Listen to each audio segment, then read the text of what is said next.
Hope lives, always, even among the shattered pieces and broken fragments of our lives.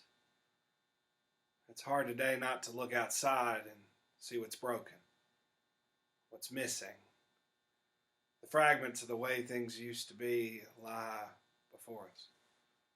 They catch the light with blinding clarity, reminding us of simple things that we took for granted that are no longer possible or advisable.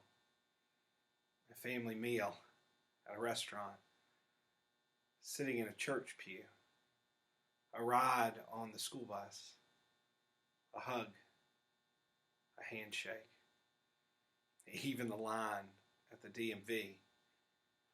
As the shattered pieces of the way life was sit scattered at our feet, may we remember that just because something's broken doesn't mean it can't be put back together. The pieces still fit, and often fit together in different and even better ways than they did before.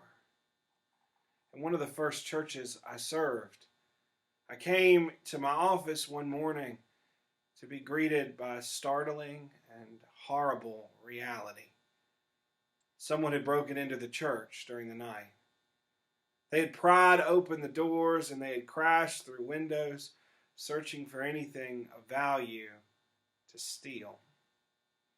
The door to my office lied open. Splintered wood and shards of glass were scattered on the floor. Tangible evidence of the moment that door had been ripped from its frame. I stood in silent shock, staring at the fractured pieces of glass littered at my feet.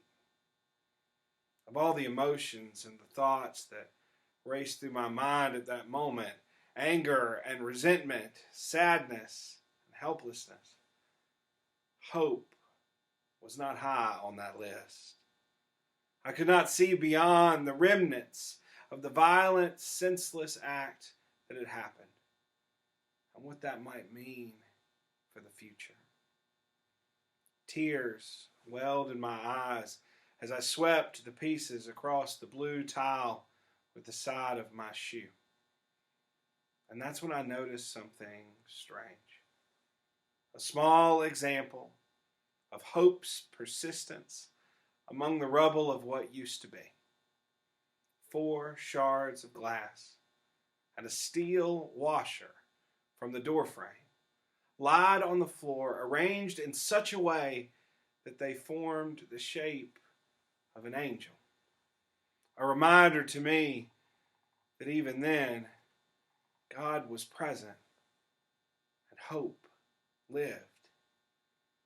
Carefully, I picked up the glass and that little washer, and I used my tools for making stained glass windows to fuse them together in the way that they fell on the floor. This is that angel. Today it hangs in the window of my office, directly across from my desk, reminding me of hope's power to rearrange the broken pieces of our lives to build something new and life-giving from within the wreckage. I do not know what life will be like when the coronavirus is no longer the threat that it is in this moment. When the time comes to pick up the pieces of our lives. But each day as I peer through the glass of this angel at the world outside, I cannot help but see a future where hope has bound the broken pieces into something beautiful. Because hope lives, always.